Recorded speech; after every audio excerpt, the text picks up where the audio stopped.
Por eso, mejor charlamos con los que saben. Entrevista en Pasos Perdidos. Entrevista.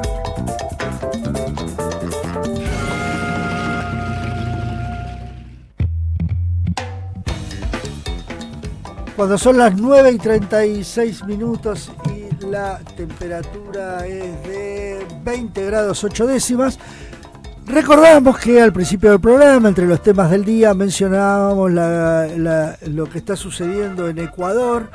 Allí el ex vicepresidente Jorge Glass estaba asilado en la embajada mexicana en Ecuador y fue invadida por policías y capturaron a un asilado político como era Jorge Glass. Esto causó una conmoción. De hecho, los funcionarios de la embajada mexicana le pegaban ahí, creo que era el embajador. Sí, el embajador o quien está a cargo de la embajada, quien estaba a cargo de la embajada, sale a intentar contener la situación, que no se lleven detenido a alguien de suelo mexicano, claro. Y no lo logra. Le pegan un par de palazos, lo tiran en el piso y así se llevan al ex vicepresidente. Para tratar de entender esta situación, estamos en comunicación con Gabriela Rivadeneira. Ella es expresidente de la Asamblea Nacional de Ecuador entre 2003 y 2017, durante el gobierno de Rafael Correa, directora ejecutiva del Instituto para la Democracia Eloy Alfaro Ideal. ¿Qué tal, Gabriela? Fernando Amato, Manu Paul y Lorena Álvarez te saludan. Buenos días, Fernando, Manu. Bueno, realmente qué pena comunicarnos por algo tan doloroso para el pueblo ecuatoriano, pero tan necesario de hablarlo en el contexto de una brutalidad como la cometida por el presidente Daniel Noboa al cometer una ilegalidad internacional de tal magnitud. Sí. Así que gracias por el espacio y un placer conversar con ustedes en esta mañana. No creo. No recuerdo algún antecedente de este tipo. Nosotros acá en Argentina recordábamos que la embajada mexicana tuvo como asilados al expresidente Héctor Cámpora en los años 70, a Nilda Garré, a Val Medina, y bueno, ni Videla se atrevió a entrar a la embajada mexicana. Sí, en efecto, Hola. Sí, te escucho. Sí, en efecto, lo que ha ocurrido yo lo pongo en el marco de legalidad internacional, porque además esto no se ha visto antes, es un tema inédito.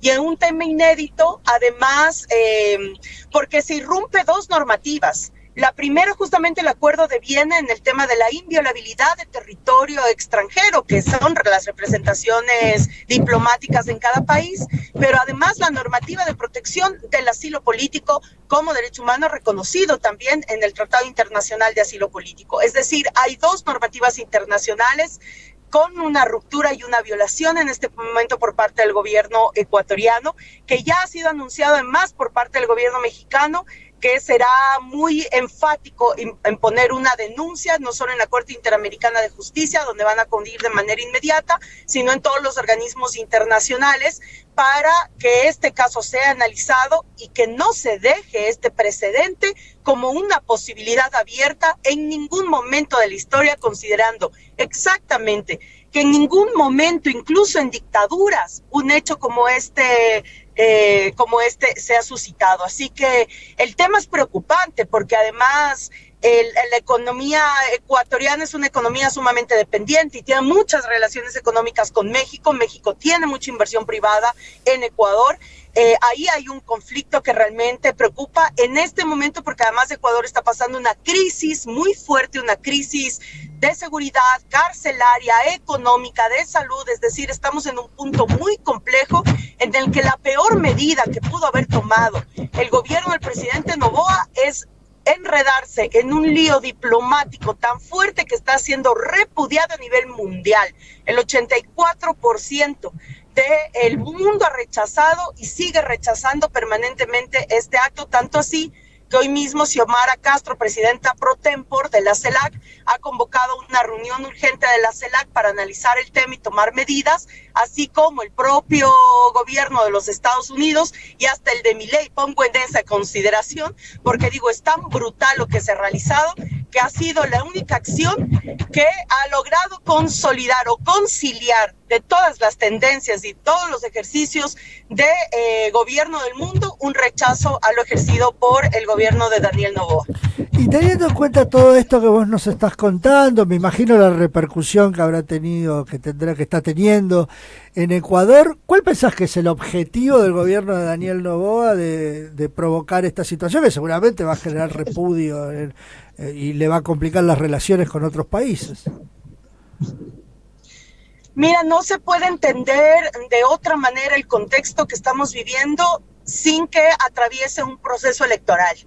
Es decir, cada vez que en el Ecuador estamos previos o vísperas de un proceso electoral, hay cortinas de humo. Lastimosamente, uno de los más afectados, violentados y sacrificados es Jorge Glass, marcándolo además como un tema de uno de los perseguidos políticos que ha pasado 7 años padeciendo un tema de persecución judicial y su tercer ingreso a un centro carcelario, aún con la condición de asilo político. Es decir, esto sirve como cortina de humo para un gobierno que ha sido totalmente ineficiente e improvisado frente a la crisis de inseguridad del país. Todos hemos visto absortos en los medios de comunicación y redes sociales todo lo que está pasando en el Ecuador. Hoy nos convertimos en el país más violento e inseguro del continente y eso trae sus consecuencias. Sin embargo, esta inactividad y esta ineficiencia del gobierno frente a la verdadera problemática nacional hoy es tapada por una nueva cortina de humo.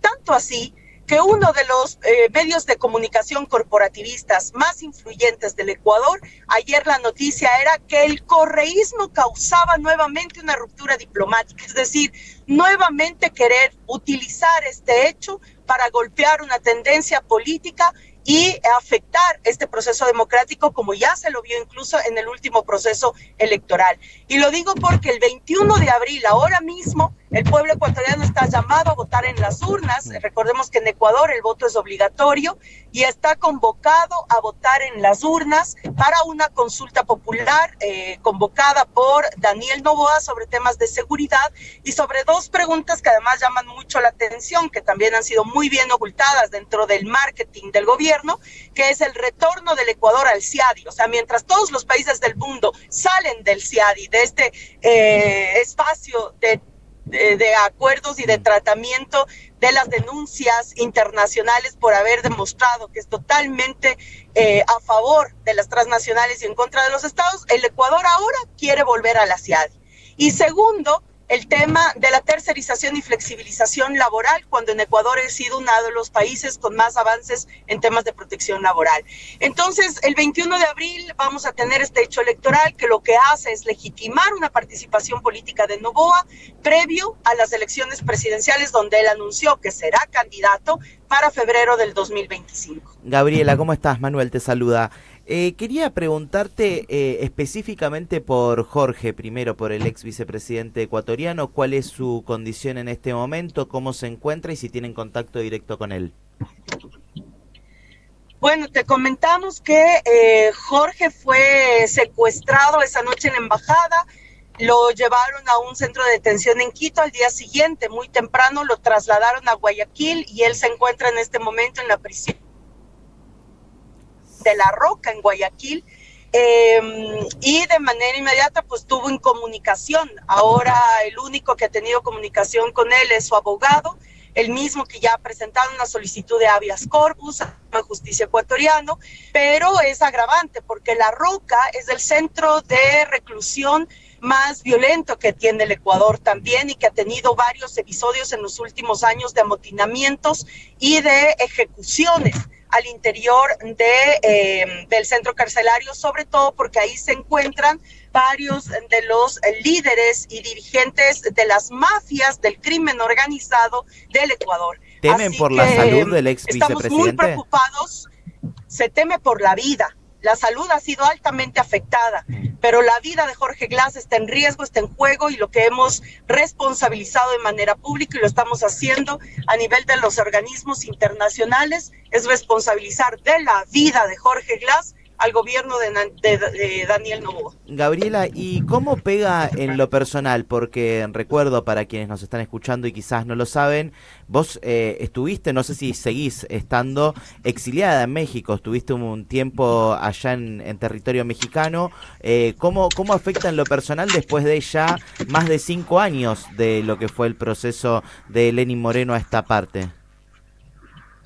En realidad a nosotros nos ha golpeado más duro por la parte personal, es decir, 7 compañeros estuvimos viviendo 3 meses en la Embajada de México en Quito hasta poder acordar nuestro traslado a México, y desde ahí han pasado 4 años, es decir, sabemos exactamente lo que significa el exilio, lo que significa el asilo político. Hemos además reivindicado el derecho del asilo político a través de la actuación del gobierno de Andrés Manuel López Obrador en México. Recordemos que México tiene una historia amplísima sobre los temas de concesiones de asilo. Sí, así que esa es una de las mayores... Lo sabemos bien los argentinos. Lo que quiere decir es que si eso hacen con una embajada en Ecuador, nadie en ninguna embajada del mundo puede estar seguro si es que no se toman medidas disciplinarias y antecedentes de que esto no puede volver a pasar. Desde el gobierno de Daniel Noboa lo que se dice es que Jorge Glass es una persona condenada y que por eso entraron a detenerlo. ¿Cuál es la causa por la que está condenado Glass? Primero, Jorge Glass entró a prisión, la primera vez que fue apresada fue en marzo-abril del año 2018, inmediatamente con la ruptura de Rafael Correa con Lenín Moreno, y fue apresado supuestamente por una prisión preventiva para investigación sobre hechos vinculados luego a Odebrecht. Como no han podido comprobar nada en contra de Jorge Glass, han sido varios procesos judiciales que le han implementado encima para sostenerlo en prisión. Es decir, Jorge es una persona inocente que ha sufrido 7 años en prisión producto de esta persecución política. Y digo que es absolutamente inocente porque hasta el momento en el sistema de justicia no se ha podido comprobar absolutamente ninguno de los casos de los que se lo acusa. Y en ese sentido se vuelve más agravante porque el gobierno mexicano, después de analizar el caso de Jorge Glass, es que decide dar el asilo. Yo siempre explico esto porque parecería que dar el asilo, la figura de asilo es sumamente rápido y antojadizo. Es decir, si yo meto una solicitud de asilo, mañana me dan el asilo. Sí. Y no, hay toda una serie de investigaciones de los casos, de justificación de la figura de asilo político, y una vez que se comprueba que en efecto hay una persecución política, se otorga el asilo, tal como lo han hecho con Rafael Correa en Bélgica, tal como lo han hecho con muchos de nosotros en México, y tal como fue el caso de Jorge Glass. Sin embargo, insisto, esto ha sido sobrepasado y eso es lo más grave, porque acaban de secuestrar a una persona con protección del gobierno mexicano, como es Jorge Glass, que ya tenía asilo el momento del secuestro. Gabriela Rivadeneira, expresidenta de la Asamblea Nacional del Ecuador entre 2013 y 2017, durante el gobierno de Revolución Ciudadana. Te agradecemos muchísimo este contacto con Pasos Perdidos y seguiremos al tanto de la noticia. Gracias a ustedes por estar pendiente del Ecuador y bueno, es algo de lo que tendremos que seguir hablando más adelante, así que un abrazo fuerte y también aguante la Argentina. Abrazos a todas y todos. Un abrazo grande. Confianza y